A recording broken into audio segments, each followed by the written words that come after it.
Assalamualaikum warahmatullahi wabarakatuh. Alhamdulillahirabbil alamin wassalatu wassalamu ala asyrofil mursalin sayyidina maulana Muhammadin wa ala alihi washabbihi ajmain amma ba'd. Saudara Ketua Umum PBNU dan segenap pengurus yang lain dan para hadir yang bergabung dalam acara launching ini.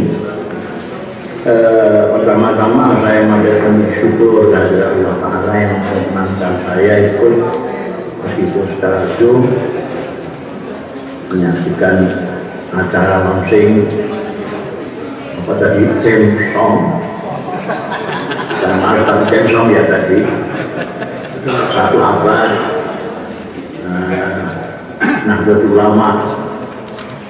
Kalau musiknya sudah jaminan mutu lah, karena itu yang membuat Tohpati ya, musisi yang sudah kita kenal semua, terutama yang biasa mendengarkan musik. Yang tidak mendengar musik ya tidak pernah dengar. Dan saya ketika diminta untuk membuat liriknya, saya termasuk orang yang generasi ketiga ya. Generasi pertama, generasi pendiri, generasi penerus, kemudian saya termasuk generasi ketiga. Jadi minimal dari situ saya ikut sampai sekarang mengikuti kiprah dari Nahdlatul Ulama. Yang generasi pertama, yang kedua saya pelajari dari asar mereka, tulisan-tulisan mereka, sejarah mereka, dokumentasi-dokumentasi yang mereka tinggalkan seperti berita NU, suara NU dan lain sebagainya. Yang lain saya ikuti secara pribadi, saya ikut serta dalam sejarah NU ini dalam khidmahnya. Dan itu orang lain siapapun bisa membacanya lewat khitab Nahdlatul Ulama. Bagaimana Nahdlatul Ulama mulai berdirinya itu memang dimaksudkan, dihajatkan untuk berkhidmah. Berkhidmah bukan hanya untuk warga NU, tapi untuk bangsa, untuk rakyat, bahkan untuk kemanusiaan. Ini bisa dibaca di khitab Nahdlatul Ulama. Hikmah itu saya ikuti, selalu dilaksanakan meskipun banyak cobaan. Ada pasang surutnya, perjuangannya ulama-ulama dan pengikut-pengikutnya ini. Tapi kita bisa melihat istiqomahnya, konsistensinya. Kalau misalnya ada pengurus di pusat yang agak malas, di bawah-bawah masih terus giat. Kalau di bawah pengurusnya nggak giat, warga-warganya giat. Jadi NU ini memang saya yakin ini karena pendirinya itu mukhlis semua, orang-orang yang mempunyai kasih sayang kepada manusia, kepada masyarakat, terutama kepada warganya. Ini betul-betul luar biasa Nahdlatul Ulama. Satu abad itu saya mau catat hanya secara garis besar saja. Misalnya saya mengapa mengawalinya dengan Subhanallah, Subhanallah, dengan Allahu Akbar. Ini sebagai ungkapan batin terhadap apa yang sudah dicapai oleh Nahdlatul Ulama selama satu abad. Dan di tengah-tengah saya mengucapkan Alhamdulillah karena semua apa yang dicapai oleh Nahdlatul Ulama tidak lepas sama sekali dari kehendak Allah Subhanahu wa Ta'ala, termasuk pasang surutnya, termasuk dinaminasinya, semuanya. Dan sejak kebangkitannya saya tulis di situ bagaimana Nahdlatul Ulama istiqomah dan setia menjaga akidah dan Rasul Sallallahu dan Sunnah Rasul Sallallahu. Istiqomah dan setia menjaga agama, nusa dan bangsa. Agama dalam hal ini tidak hanya fikih, tidak hanya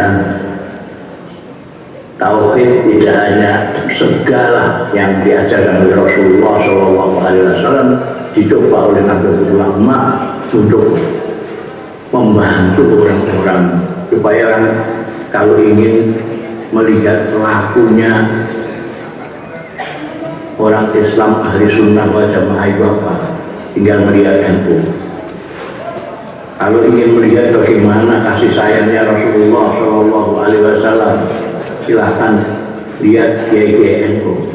Itu pimpinan-pimpinan kecil yang menjadi penerusnya Rasulullah SAW yang besar. Lalu di dalam lirik itu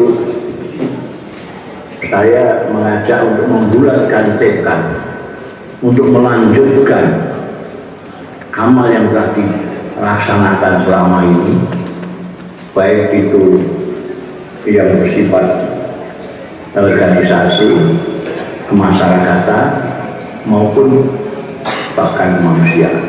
Jadi di dalam bait yang kesekian saya mengatakan, mari kuatkan niat kita bulatkan tekad kita, terus lanjutkan amal kita, mengembangkan khidmah kita. Khidmah kita dari tahun ke tahun, dari periode ke periode selalu berkembang.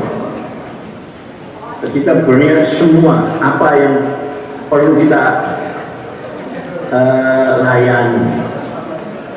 Sekarang kita tahu bahwa PBNU yang sekarang justru akan jagat yang akan dihikmah itu dunia, isinya jagat sebagaimana sebelumnya Nahdlatul Ulama. Maka saya katakan kita bulatkan tekad kita, lanjutkan amal kita, mengembangkan khidmah. Khidmah kita sudah lumayan, tapi masih perlu dikembangkan karena masih banyak pihak-pihak yang memerlukan khidmah dari Nahdlatul Ulama. Juga menebarkan kasih sayang semesta untuk melawan ketidakpahaman orang terhadap agama, sehingga menampakkan agama dengan penampilan-penampilan yang tidak sesuai dengan agama kita yang rahmatan lil alamin, agama yang penuh kasih sayang. Ini tidak bisa diharapkan kalau Nahdlatul Ulama tidak memberikan contoh bagaimana ajaran Nabi Muhammad SAW yang menebarkan kasih sayang, termasuk amal ma'ruf nahi mungkar yang menjadi ciri-ciri kita dilaksanakan sebagaimana tuntunan dari Nabi Muhammad SAW dengan kasih sayang, bukan dengan kebencian. Makanya itu di akhir saya katakan, setelah menebar kasih sayang semesta, membangun peradaban baru yang mulia, kita masih bersama dalam ridho Tuhan yang Maha Esa. Kita selalu memohon apa yang kita lakukan, apa yang kita upayakan, apa yang kita kerjakan, selalu dinaungi ridho Allah Subhanahu wa Ta'ala. Demikian barokahlah apa yang kita lakukan. Saya kira itu. Terima kasih. Assalamualaikum warahmatullahi wabarakatuh.